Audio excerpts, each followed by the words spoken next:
Um, let's make a start. Right, let me just share my screen. Cool. Okay. Right, guys, thank you so much for being here and on a Sunday. So I really, really appreciate it. This is a workshop for you guys for this Sunday. Just a quick checklist from the webinar. Honestly, don't worry if you haven't got this to hand, because you can watch back the recording after this webinar. But if you've got one nearby, grab a notepad and a pen. You can make some notes throughout. And of course, a growth mindset. And as always, positive vibes. So let's get stuck in. Just a little bit of context. I know that I've got some of you on here that are part of Pastoral Wellness. But for those of you that aren't, in the last year, I've helped over 120 female teachers creating healthier habits that stick using the Pastoral Wellness wheel of sustainability. And I use the word sustainable a lot, as some of you know, just because we are creating systems and making systems that work for you, but for work that works within your teaching timetable. So it's not any unrealistic habits or anything like that. It's completely tailored towards you with what is realistic in your teaching day, and then also at the weekends and your holiday times as well. Okay. So let's take a look at what the sustainable system actually is. So we have got pause and prep, we've got assess and align, we've got scaffold and support, teach and transform, engage and expand, and lead and live it. So once you go round the PASTEL method, when you lead and live it and when you leave the program, you are then ready and you are then set up for life with all of these sustainable habits, because you have learnt everything that I've taught within the program, so that you're confident to then go off and live your life with all of these habits, and you are set up no matter what the weeks throw at you. You know exactly how to handle those. So ladies, can you just let me know in the chat, what do you currently struggle with the most? And I've just given some examples here. Is it low energy levels? Is it having a rigid structure in term time to then little structure in the holidays? Is it mentally and physically overwhelmed, feeling burnt out? They're just some ideas there that I'm throwing at you, but what do you currently struggle with the most? Just pop a message in the group chat for me and we can just go through these.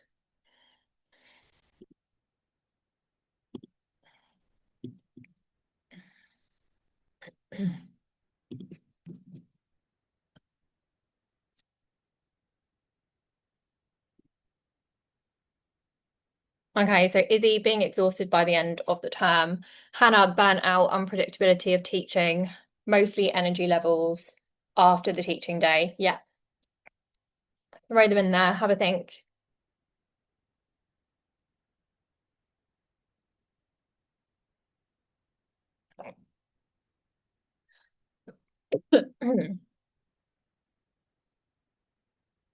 Okay, here we go. They're coming through now. Energy levels are low, fitting time in for myself after the workload. Yeah. Balance between relaxing and still getting things done. So Kat feeling burnt out and exhausted by the end of the teaching day, not having the energy for much else. More efficient when I'm busy, get up and work out before work, and in the holidays, I get up and struggle with getting moving. Lack of routine throws me off completely.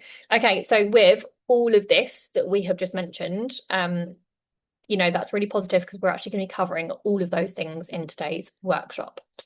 So let's dive in. So in today's session, I'll be showing you, first of all, how to end the academic year the most energized that you felt if you've still got a couple of weeks left. Second, providing structure to your summer holidays, which is going to be the main focus for today, as it's fresh in your minds and summer holidays are fastly approaching. And then finally, enabling you to then thrive both mentally and physically outside of the classroom. And we're really going to be thinking about transitioning into the next academic year and how you're going to be feeling your best for that. So are we ready to dive in, ladies? Just give me a yes in the chat if you are ready to rock and roll.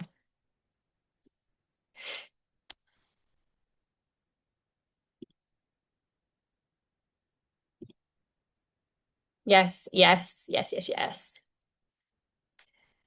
All right, let's do this. Cool.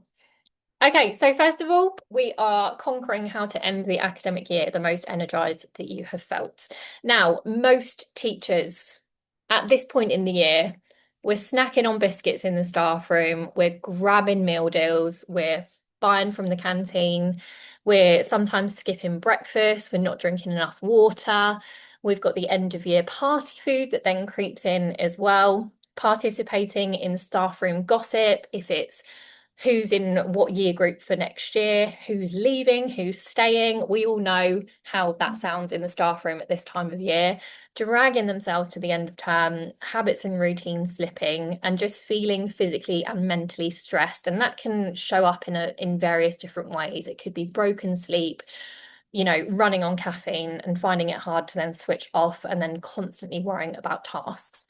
This then feeds into your life outside of the classroom. So this could look like no energy in the evenings, crashing out on the sofa, feeling bloated, not digesting food properly, and just in a constant cycle of short temper, we're a little bit more snappy, and putting life on hold outside of the classroom due to then no time or the energy to have for those things. But here's how we're doing things in PASTEL Wellness. So a big emphasis is going to be on food for today. So food, as we know, equals fuel. Fuel then equals energized. So we're really focusing on what foods we can have to then feel our energized best self at this point in the year. Also hydrating. I know the UK has had some mega heat waves, and I know that you're due one next week as well. So really emphasizing the importance of hydrating regularly throughout the day.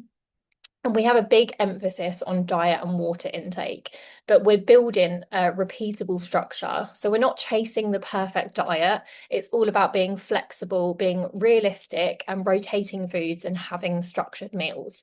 So most teachers don't struggle because they lack knowledge. You've got so much knowledge with this. And if anything, you're actually teaching your students with how to eat and what to eat and the best choices. But it's more of the struggle with the lack of structure. So today we're going to be fixing that, and I'm going to be showing you exactly what we need to be doing. I really want to highlight, you do not need any more information, especially this time of year. Your brain is absolutely fried. This is about keeping it as simple as possible. Now, research has shown we naturally rotate between 15 to 20 foods. That is it. And we have them on repeat. We are creatures of habit. So you don't need a completely new diet every single week. You just need a repeatable structure that's then built around the foods that you already enjoy.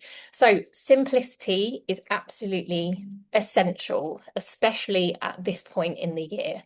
Now, having a variety of foods, this can then often lead to decision fatigue, which again, at this point in the year, we just do not have time for that. And then it's also poor adherence in practice. So the more choices that you then face, and you know this, if you give students and loads of different options, they're then not going to choose one. So it's just making sure that we just keep it as simple as possible. So the more choices that you then face, the more likely you're then going to make some impulsive decisions with your foods.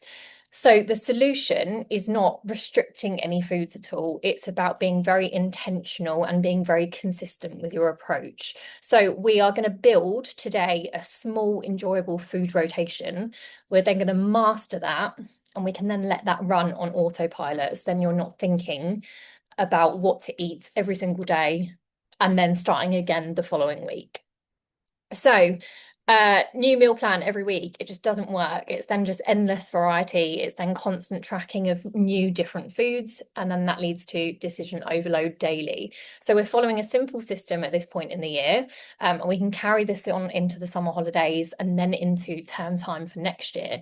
We're focusing on consistent food rotation, the same structure daily, and then we're just going to be adjusting portions for your goals with the decisions that we have already made. Now, I really want you to lean in on this and make the most of your timetable. So a structured meal plan removes all of the guesswork, but your base can stay the same every day. So the flavors and the extras, you can adapt those. So the sauces, you can mix those up. If you have overnight oats, for example, you can change all of the toppings and the flavors just to have that variety. But here is a proven framework, and this was my typical day of when I was on 2,000 calories. This really worked for me when I was having my mental year last year of teaching, where I was head of department. I packed up my life in Oman and then, was working internationally. left Oman, was moving back home, was also, building my business. I was planning a wedding. It was just a really hectic year last year. However, my foods, this really kept that structure for me. And again, it removed the guesswork. So this is a typical day of what this looked like for me. And I'm just giving you this as some inspiration. So meal one, which was about 500 calories, it was eggs either on sourdough or I'd put it in a wrap and it would be a grab and go, and I'd eat that on the way in the car to work. Again, just high protein, and it's just making me feel good and setting me up for the day. Meal two was around 400 calories, and that was my oats, which I would have at break time, which were absolutely delicious. And then I used to change up the flavors with the fruit, with the toppings, with the sauces. But again, high in fiber and it's slow digesting. So that really helped me with my busy, crazy morning routine that I had at work and with my classes. And it kept me full all the way through to my duties and everything up until lunchtime, which is then when I had a protein focused main meal. And that was chicken, that was rice, vegetables, something similar. But again, I would then just mix up the flavoring of the chicken, or I would then swap chicken with tuna. So you can just keep the base, but then you can make some easy, simple swaps.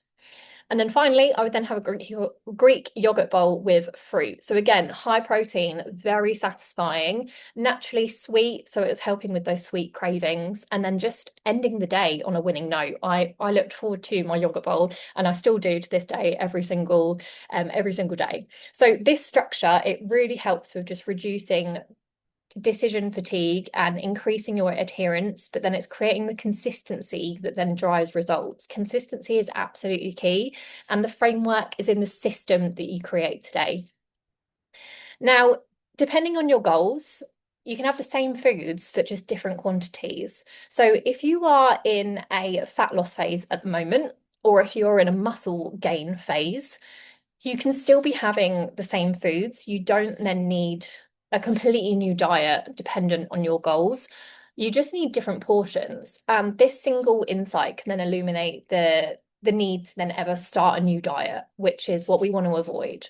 So your food choices can stay similar and your relationship with the foods can then stay positive. Now, it's only the quantities that will then shift based on your current phase or your goal that you're in at the moment. Now, I've just given you an example here of the yogurt bowl because it's my favorite food that I always look forward to.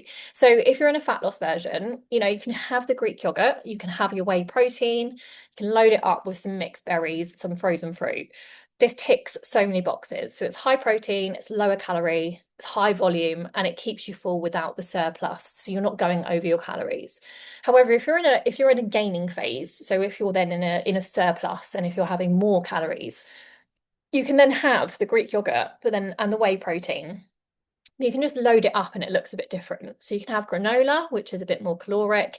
You can have some peanut butter. You can have some dark chocolate chips. So it's exactly the same base. The foundations stay the same, but this version is more calories and then more fuel for growth. So it's keeping the foods the same. It's just adjusting the calories. So again, your system is then staying intact regardless of your goals and where you're at in your journey at the moment.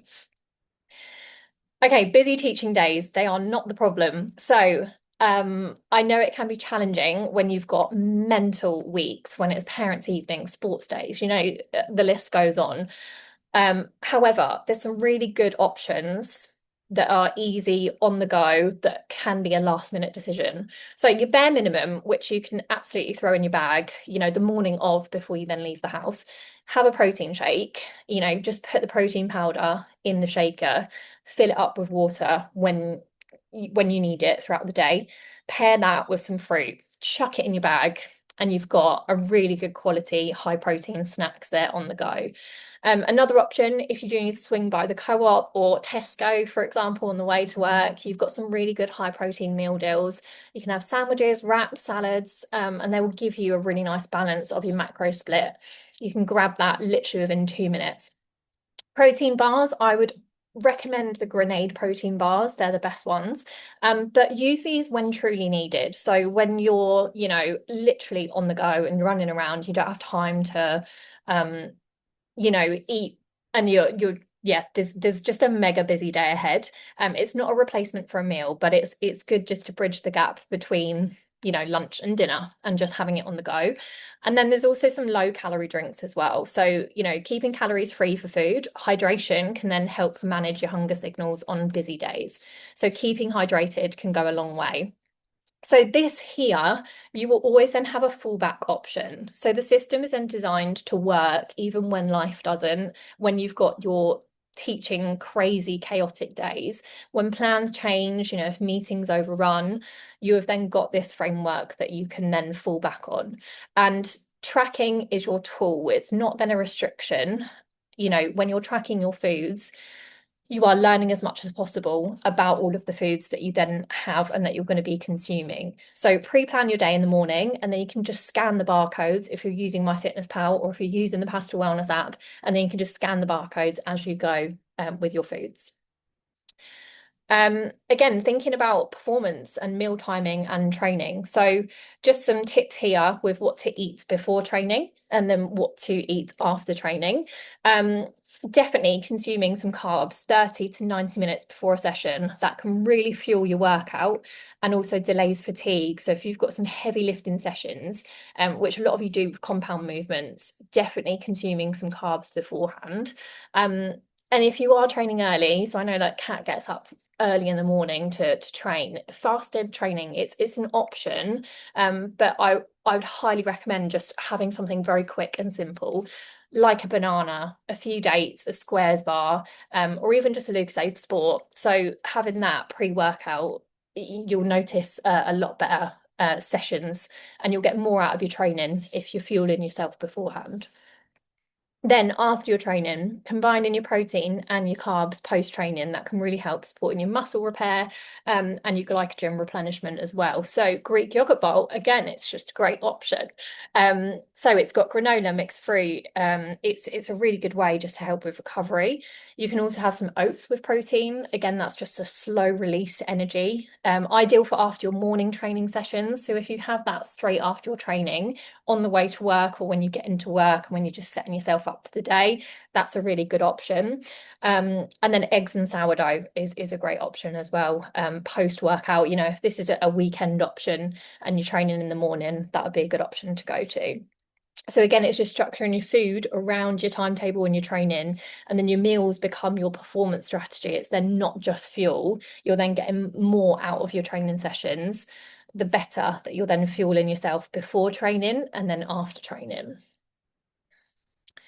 Okay, so the final weeks of term, they don't have to feel like a slog. You don't have to be dragging your ass to the end of the academic year. It's just with a little bit of intention, you can really wrap up the academic year in the next couple of weeks with feeling genuinely energized for summer and just slightly ahead with just feeling like you've got I know there's kids on the call. You've got your shit together a bit more, you're feeling good.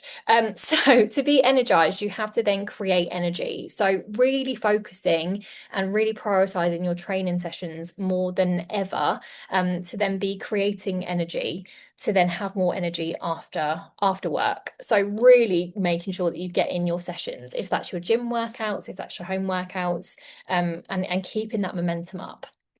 So resources, ladies, I will share all of this with you, but we've got meal prep guides, we've got high protein recipe books, and then we've also got a stress guide as well, with just helping with keeping all of this intact, with taking action after the call. And I've popped those here. So we've got the meal prep, we've then got high protein, so you can have a look through those. And we've then got the stress guide as well that you can look through. And it's just got tips and exactly what to do with actionable steps in there. Okay, secondly, providing structure to your summer holidays. Big focus on this for today as we move into the summer holidays. Now, most teachers, I say this with confidence as well, because I've literally been through this process, and then I've been through the process that I'm going to talk through today. But all routine goes out the window. Habits can then easily slip. We can then go to bed later, we're sleeping later. Little movement, we're then eating at random times. We're not following a structure with our foods. Again, if we don't have access to the gym or if we're out of routine, that can throw us off our goals with exercising. And then traveling and choosing grab and go foods that aren't supporting our goals. And again, that leads to just feeling sluggish, out of control, not that much energy, and just tired. So here is how we're doing things for this summer in Pastel Wellness. First of all, we're keeping our non-negotiables. Secondly, big emphasis on this, controlling the environment that you are in. So if you're traveling, if you are at home, thinking about the environment that you're in and thinking about what you can control rather than what you can't control to help you with your goals. Now, using time to our advantage, you've got 6 weeks of the summer. You've got more time and you can really lean in on that and you can get ahead with your goals as well and focusing on your goals with a lot more intention and focus during the summertime.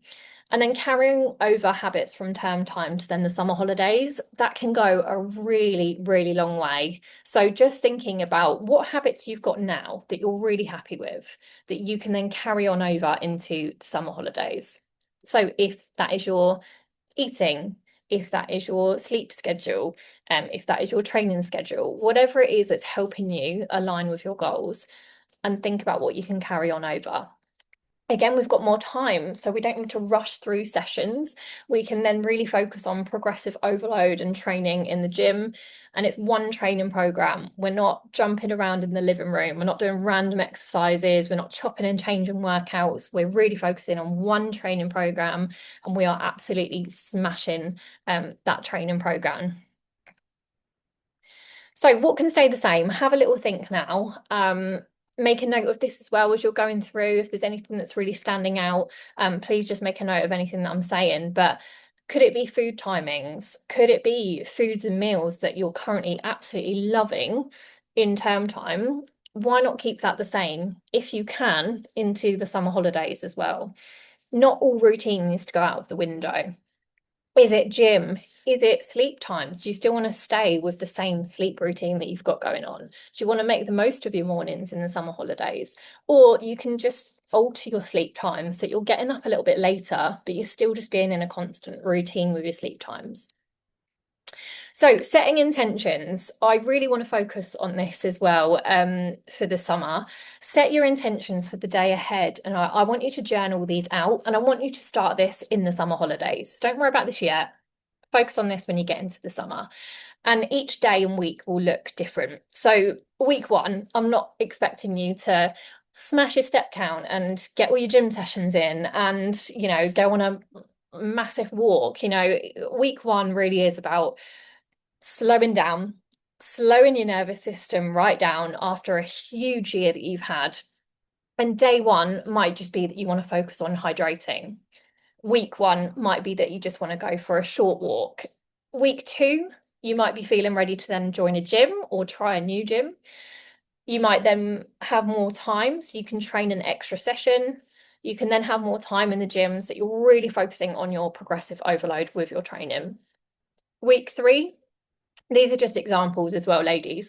But week three, you could try some new recipes if you've got some time. And if you want to, give some different cooking a go, dive into the recipe books, high protein and high fiber foods. So you might want to focus on that. Week four, you might then be looking at your steps, hitting 8K steps per day in week four. And then week five, it could then be really thinking about your evening routine. And week six, I want you to bring everything together that you have created and stacked over the summer so that the final week before you then go into the next academic year, you'll bring in all of your habits that you've collected and that you have cemented so that you've got the foundations to then put that all together in week six. So stacking habits every single day, okay, is what I want you to focus on. But they're tiny habits. They don't need to be really big, really overcomplicated. I would highly recommend Atomic Habits by James Clear, the book. It is incredible. And it is one book that you can just dip in and out of every so often. I think I've read this about 5 times in total, but it's just a constant reminder of how stacking habits really does go a long way. So if you haven't read this book yet, I'm actually quite jealous and envious that you are going to be reading this for the first time. But put that into your Amazon basket today if you haven't got that yet. It is honestly such a good book. Okay, planning ahead as well. If you've got brunches coming up in the summer, if you've got lunches, if you've got drinks with the girls, just planning ahead, and this is how we can do that. So if you're going to be eating more and more food, more drink over the summer, as simple as move more and just be thinking about the balance. So if you are consuming more calories, then use those extra calories in a really positive way. And you can put that towards fueling your gym sessions, fueling your workouts with those extra calories. And you'll probably surprise yourself, you can probably hit some PBs in the gym because you've got these extra calories, put them to good use and get a really good session out of them. And then I've also put here bank calories. I'm just going to give you an example. If you're going out on a Saturday night, if you know that you've got a big meal, you've got drinks with the girls, it's going to be a pretty heavy night, for example. Or if you're getting a takeaway, okay, if you're having a night in, you're getting a takeaway. If you're on 2,000 calories per day, bank those calories from Monday to Friday. So I would adjust your calories Monday to Friday and just take off 200, about 200. So then from Monday to Friday, you're then going to have 1,000 calories extra.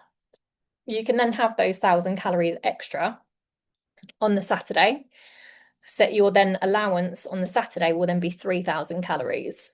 So you're then not going over the course of the week. You're still going to be within your deficit, within your calories.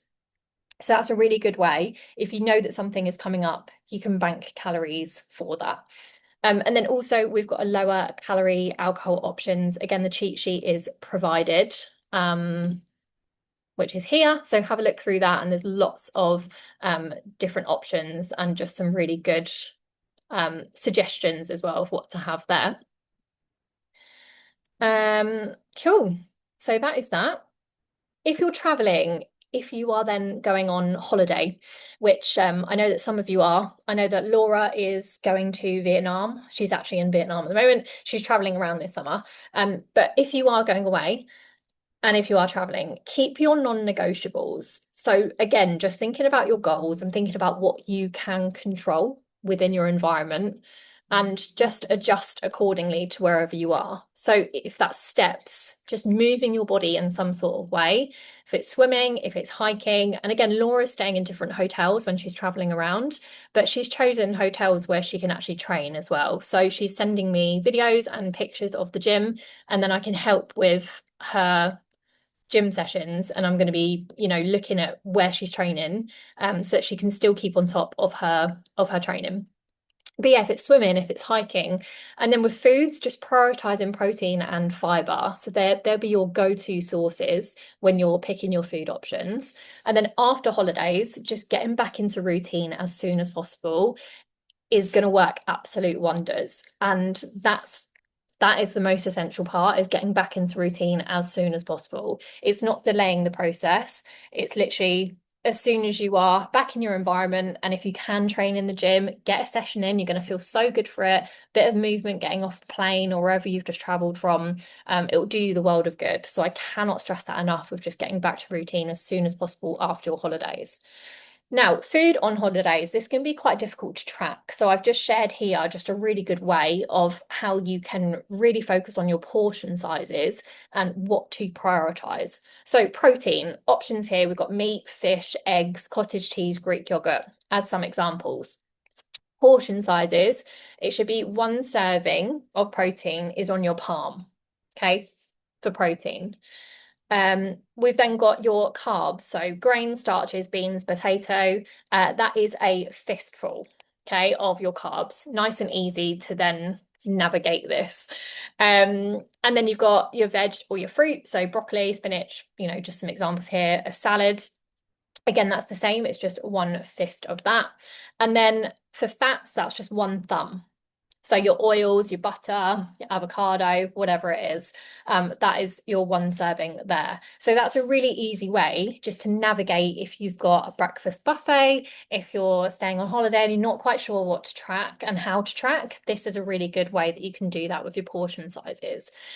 Another thing I want to highlight is it's the holidays. Take your time to really eat your foods, slow down and enjoy your meals. You don't need to rush between duties and meetings, and your life isn't then listening to the bell when you know where you've got to be. This is really slowing down and enjoying your foods. And again, that can go a really long way in the holidays with then keeping you full. So how to stay full in the holidays? Hunger is not the enemy. If you're in a calorie deficit, which I know that some of you are, it's normal to feel hunger and it's to be expected because you're in a calorie deficit. Now, the right food choices can then dramatically reduce how much hunger you then experience. Protein.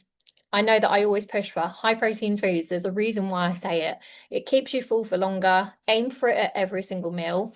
It is honestly the most powerful hunger management tool that there is. So, really prioritizing protein. Fiber slows down digestion, expands in your stomach, so it's keeping you fuller for longer. Um, and then dehydration, that can be commonly misread as hunger. So drinking water consistently throughout the day before then reaching for a snack. Asking yourself, am I hungry or do I just need some water? And then food volume. So we're really focusing on high volume and low calorie foods. So like potatoes, vegetables, fruits, they can give you more food for fewer calories, which is exactly what we want. We want to be eating as much as possible. So high volume and low calorie examples, we've got potatoes, we've got root vegetables, broccoli, spinach, carrots, apples, berries, pears, low-fat yogurt, oats, and then low volume and high calorie, but just be mindful with this. Chocolate, peanut butter, pastries, oil and butter and nut butters, granola and dried fruits. So you want to be having more of the high volume, low calorie, less of the low volume, higher calorie, because you want to be eating as much as possible. Again, resources here. So we've got the alcohol cheat sheet and then we've got the portion size cheat sheet, okay, which again, I'll be sending to you all individually after this workshop. Okay, finally then, enabling you to thrive both mentally and physically outside of the classroom. So most teachers putting themselves last, mentally and physically exhausted, putting life on hold due to then just zero energy, putting goals off until the next academic year. And this naturally, because again, I can be so confident with saying this has happened to me in the past. This naturally then leads to just feeling annoyed, frustrated, you're irritable, you're short-tempered, you're stuck in a constant cycle of teacher tired. But not any longer. So this is how we are doing things. We're putting ourselves first, and this really isn't selfish at all. It's the best thing that you can do for yourself. You're going to be showing up so much better for your students, for your colleagues, for your family, for your friends, if you're putting yourself first. You're going to be looking after yourself through your foods, hydrating, colourful meals, just looking at each meal. Is it colourful enough? Can I throw in a bit more colour in there? Sleep, training. We're not exercising, we are training. We're really focusing on building up our strength every single session. Getting some fresh air, getting some steps, taking some time away from our screens, trying something new, and we're getting out of our comfort zones. Sometimes the best thing that you can do is on the other side of being comfortable. Getting out of your comfort zone can go such a long way. And then constantly learning. So I'm just going to show you again the course curriculum that you can then access at your fingertips, the one-to-one access that some of you have on this call if you are a client of mine. And it's the lessons, it's the constant learning, but it's fun learning, which it absolutely should be. So I'll just go in here as an example.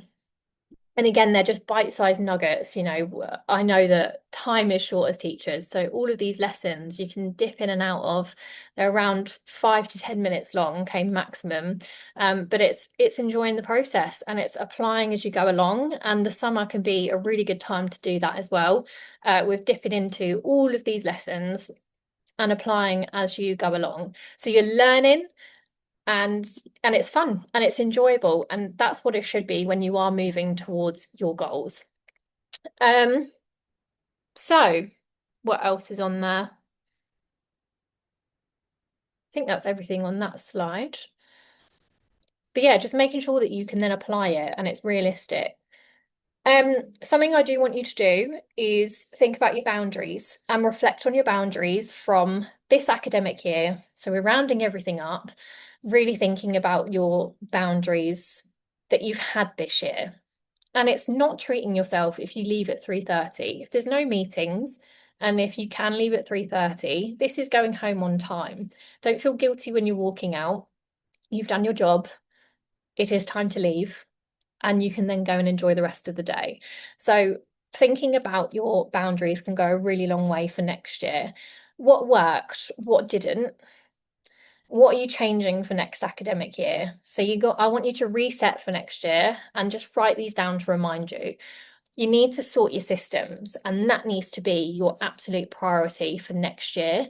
You need your systems in place and they have to work for you. This can look different for everyone, but this is what has helped me in the past when I've experienced this. Put a timer on. I'd be very strict with my time. I'd start my shutdown routine. I'd clear up my desk. I'd get rid of all my tabs on my laptop. I would get everything sorted for the next morning. I'd have my to-do list ready to go for the next day. And that was my shutdown routine.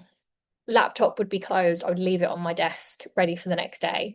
Setting an alarm. As soon as that alarm goes off, goodbye. Go home. Enjoy the rest of your evening. You need that time to reset. Otherwise, you're going to be burnt out, and it doesn't work if you just constantly keep going and keep going. It's not realistic. So it's really important to have those boundaries in place for next year. And a closing phrase that you can say if you're caught up in a conversation and you need to go and you want to leave, just say, I need to go now and I'll see you tomorrow. You don't need to give an explanation or an answer or anything else to add to that sentence. You know, you might have a meeting that you need to go to, you might have an appointment that you need to go to, but again, you don't need to explain yourself. So that can be a really good closing phrase just for the day if you do, you know, if you just need to go home, yeah, and enjoy the rest of your evening. A big old brain dump can go a long way. So everything to let go of this academic year, really think carefully and then put things into place for next year. Scribble down on paper, cross it out, screw it up and leave it in the past. Just get everything down on paper to let go of this academic year because it's closing and we're in the process of coming to the end. So let everything out, and then screw it up and leave it in the past. But then it's thinking about your boundaries that you're going to be setting for next year. Reviewing your goals and your habits daily. So during the summer and going into next year as well, looking at your goals and your habits daily. So again, here with your daily habit trackers that I know that some of you are using, if you're clients of mine. So it's having a tracker, and it's really important to track your progress, and you're using this as data. So exactly how you guys do this with your students, you're reviewing, you're constantly, you know, going back to the data, you're assessing the data, you're looking at it. I'm just using Shalomi's here, but she has been on point, and this shows within her results. She's looking absolutely amazing at the moment. She's lost 8 kg in total, but everything has been tracked. She's been absolutely on the money every single week with tracking her weight, her hunger, sleep, recovery, energy, digestion, steps, her calories. I know exactly what she's been on every single week. And her training, her cardio, her sleep. So it's just so important that everything is tracked for your goals, just so you know exactly where you're at. And sometimes it can feel really disheartening because sometimes you might not feel like you're progressing. But if you're tracking the data, you can then see how far you've come and use it as a reflective tool. So, you know, a big emphasis of the importance of tracking your progress. And again, what's working, what isn't, and why, and you can then adjust accordingly. It's not about giving up and throwing everything in the bin and you know, saying that it's not working. It's what's working, what isn't, and changing it and making it work. What is in my control, what is outside of my control. And if there's anything outside of your control, let it go. Okay, let it go and move on. But it's embedding and it's reflecting in your day to day. So just scheduling in 5 minutes for this can go a really long way. Okay, we're nearly at the end. Thank you so much for being so great on here. I know I've been talking a long time, but it really is about creating your foundations now, and it's taking action. So we've only had 6 months of the year, and sometimes we feel like we get to the summer holidays and the year's done, but that's only because we're teachers and it's now come to the end of the academic year. But if you see this as a fresh new start of then going into the next 6 months of the year is young, and nearly 2 months of this is the summer. So just think about how much progress you can make and think about how good you can feel in the next couple of months if you then apply everything from today's workshop to then be creating all of these sustainable habits. Now, 1 week before you then go back to school, I want you to start your term time routine with your foods, with your sleep, with your movement, water intake, and timings. So you then go into an inset feeling absolutely great. And September is already overwhelming. You've got your new classes, you've got new colleagues, we've got CPD. There's so many things that go on. Don't then add new habits on top of next academic year. Start with your habits now so that you are going into the next academic year with some solid foundations. So all of these small changes that you're going to be layering up, they then equal the big results, which you'll then be seeing as you then enter August, September in the new academic year. So then you can turn up to inset feeling locked in already and you're feeling so much better and you're full of energy. And it's also about having the accountability. So I know, again, for some of you, I am that person that holds you accountable. Again, check-ins go a long way with every single week, just reflecting on the week, and then I set your goals for the week ahead. But it's about having that accountability. So just thinking about how you can hold yourself accountable or how someone else can hold you accountable, and that can go a really long way. So again, resources, we have got some goal setting, we've got a healthy habits guide that I want you to dive into as well, just as some resources.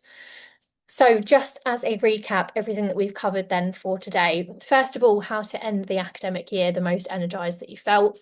Second, don't know why it's third on there, enabling you to thrive both mentally and physically outside the classroom.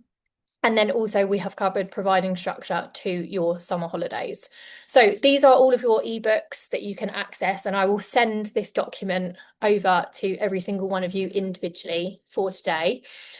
Just very quickly before I go, for next academic year, we've got something really exciting coming up, which can really be your ultimate half-term reset. So this is for teachers who are in the UK. I will be holding a 3-day retreat for female teachers to unwind with also a teacher's mindset coach, and she is called Ella. She's absolutely lovely. So we are teaming up. And we are holding this 3-day retreat for female teachers only. So we can meet in person, and that involves sunrise movement. We've got some healthy meals, we've got nature, breath work, wellness and mindset workshops, and slow mornings. So the date of that is from October the 18th to the 20th. And the location is in Wiltshire. So if you want any more information about that, and if you are interested, just pop me a message and I will send all of the information over to you. But it would be so lovely to have you there. And other than that, legends, thank you so much for attending. Honestly, I really appreciate you being here. It's meant a lot, and I really hope that there has just been some takeaways from today, that you can then go off and that you can apply. So thank you so much for listening. And I will pop you all a message individually afterwards, just with all of the resources and the workshop as well. Just before we jump off, has anyone got any questions for me or anything that you want me to go through?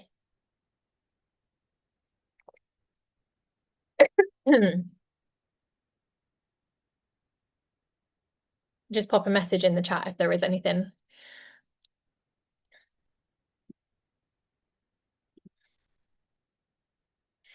It is silent, so I'm guessing we are all good.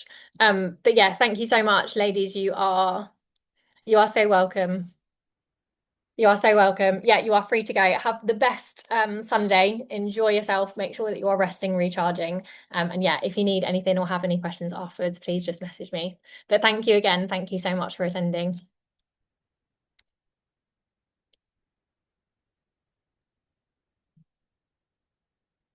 Thank you, guys.